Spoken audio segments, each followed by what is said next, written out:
There are numerous channels and celebrity developers on YouTube that have encouraged you to exercise. The fact that software engineers or people who sit down a lot at their work need to exercise is a given. Okay. If you're not aware of that, pause this video right now and give me 50 push-ups and then come back and watch the rest of this video.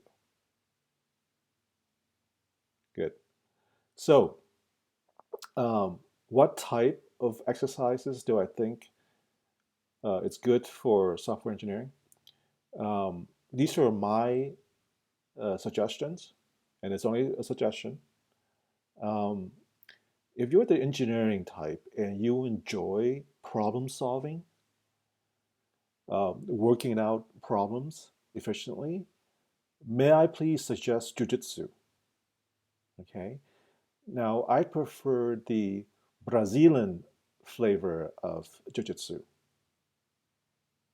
but uh, your mileage may vary. Now, if Brazilian jiu-jitsu isn't available in your neck of the woods, um, you can try wrestling, freestyle wrestling, catch wrestling, some type of grappling art like sambo or judo. Judo, by the way, is the sort of like the distant relative to jiu-jitsu. Okay. Um, the beautiful thing about jiu-jitsu is that you can roll every day. And sparring in jiu-jitsu is referred to as rolling, right? And you can do it every day without uh, without injuring yourself. Okay, but keep in mind, but realistically, you can potentially injure yourself in any of these things. All right, so you have to be careful, obviously. But the risk of injury is not as great as the risk of being obese and all the health problem that's associated with that. Um, another activity that I think is really good is boxing or Muay Thai. Muay Thai is just a Thai version of kickboxing. Um, in fact, the Western kickboxing was influenced by Muay Thai. Um, there's a problem-solving component to Muay Thai and boxing as well.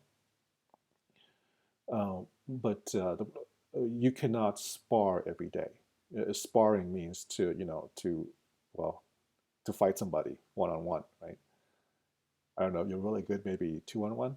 But anyways, so with the potential for head injuries, even with gloves and head protection on, there's still a potential for head injuries. So normally people spar once a week, and then they do heavy back work or speed back work. They condition their fists and their shins. They do cardio that's associated with boxing and Muay Thai. They do strength training, conditioning, that type of thing. Now, sometimes if you're constantly solving problems and working out technical problems at work for 12 hours a day, 5 days a week, sometimes you just want to give your brain a rest. You don't want to think about work. You don't want to think about code. You don't want to think about mathematics. You just want to take your mind off of work.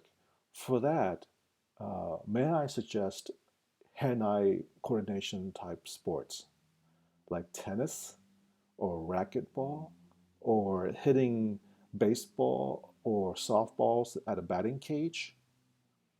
Um, uh, Ultimate frisbee is a good one. Lacrosse is also another beautiful one. Archery.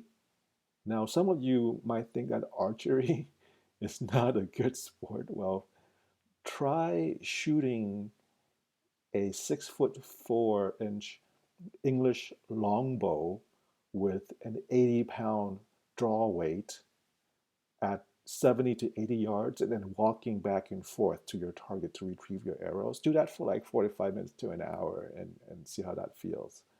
So the beautiful thing about these type of activities is that it forces you into like a Zen state where you're thinking about nothing but the moment. right? For some people, that really helps relieve stress from work. And of course, weightlifting with sprinting, short sprints in between. And when I say sprinting, that could be like obviously like running, sprinting, running really, really fast, or rowing, or the bike, that type of thing. Now, I know what, high intensity interval training, I know what some of you are thinking. You're thinking of that certain activity that's really popular that you see on TV that starts with the letter C and ends with the letter T. That's good too. I don't want to promote them right now. So, but anyways, those type of activities are wonderful also. Now, there's always um, the classical jogging and fast walking, right?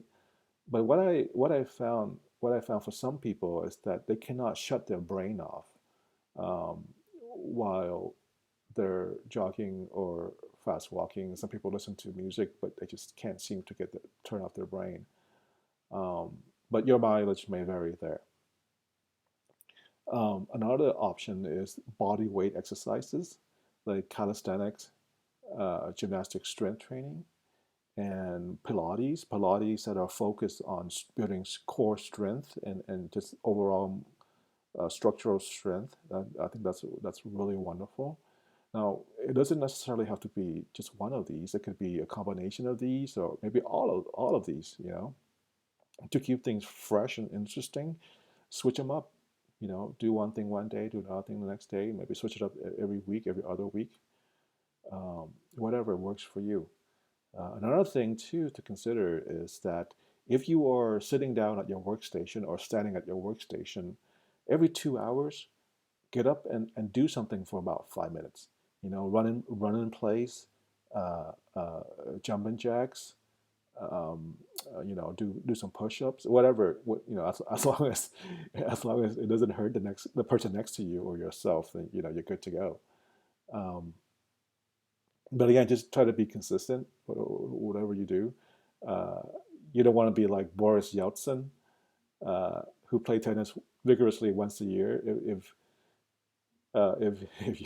If you're my colleague from the former Soviet Union, you understand that Boris Yeltsin joke. If you're of a certain demographics. Anyway, so these are a few of my suggestions. Good luck.